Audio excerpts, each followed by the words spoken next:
Ininspeksyon ng mga tauhan ng National Meat Inspection Service, Department of Agriculture at lokal na pamahalaan ng Parañaque City ang ilang tindahan na nagbebenta ng iba't ibang uri ng frozen meat sa lungsod. Dito napag-alaman na galing China ang ilang karne at walang kaukulang permit. Si Clazel Pardilla sa detalye. Rise and shine, Clay. Pasado alas-10 nang tumulak ang National Meat Inspection Service at Department of Agriculture Inspectorate and Enforcement sa Parañaque City. Target nila, inspeksyonin ang mga naglalakihang Chinese store na ito sa kahabaan ng Quirino Avenue, Barangay Tambo. Pagpasok pa lang ng mga otoridad sa tindahang ito, tumambad na ang mga imported na karne, pangsamgyupsal, baboy, manok, baka at iba pang frozen product na galing China at ang ilan expired na. Lahat po ng poultry product at saka pork product na galing sa China is pinagbabawal po sa Pilipinas. So dahil po ito po may mga pwede po sila may dalang sakit katulad ng ESF at saka bird flu. So tick diseases siya nakakatama sa tao. So kung patuloy na yan pumapasok dito, chances are pwede tayo tamaan. Yung ESF tuloy-tuloy yung pagragasa sa atin. Malaking epekto sa ekonomiya natin at saka sa local industry. Pinagkukumpiska ang mga produkto pero pumalag ang isang tauhan ng tindahan.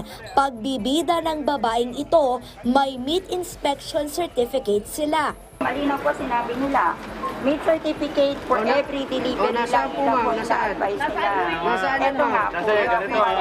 Hindi nga na tutugma, ma'am. Ma'am, unang-una, scanned copy. Yun na nga po. Pero nang busisiin ang ipresentang dokumento, Hindi naman kayo, wala naman nag-i-assist ito eh. Oo nga, wala lang, fake na yan. Fake yan. Fake itong Ayun pa, anuhan kayo ng fake. Malaki niya lang. Sa BPLO, fake yan. Dinisplay nyo pa. nasabat din ang mga hindi dokumentadong karne sa dalawa pang katabing tindahan sa parehong lugar. Sa isa pang operasyon sa isang mall naman sa Diosdado Macapagal Boulevard, huli rin ang pagbibenta ng dalawang Chinese store na ito ng mga produktong walang dokumento galing China, gaya ng frozen na malalaking palaka na mahigpit na ipinagbabawal at hindi itinuturing na food animal ng NMIS. Nangatiwiran pang may-ari ng tindahan pero You're saying that it's not for sale. Why it's here in the store? Huh? Why is it that it's in the store? Because sometimes we kitchen also. No. This is the store. So the fact that your item is here, it is for sale. So you are violating the law.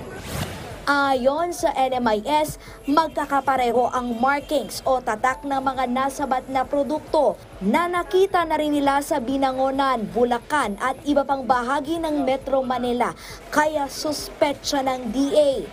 Natitrace natin na meron talaga siyang pinanggagalingan na or isang grupo na talagang nagpapatakbo kasi halos pare-pareho yung mga brand eh. Yung tinatakbo ng investigasyon, malapit na namin na matumbok yung talagang source ng lahat ng mga hot meat na ito at itong mga bawal na mga produkto.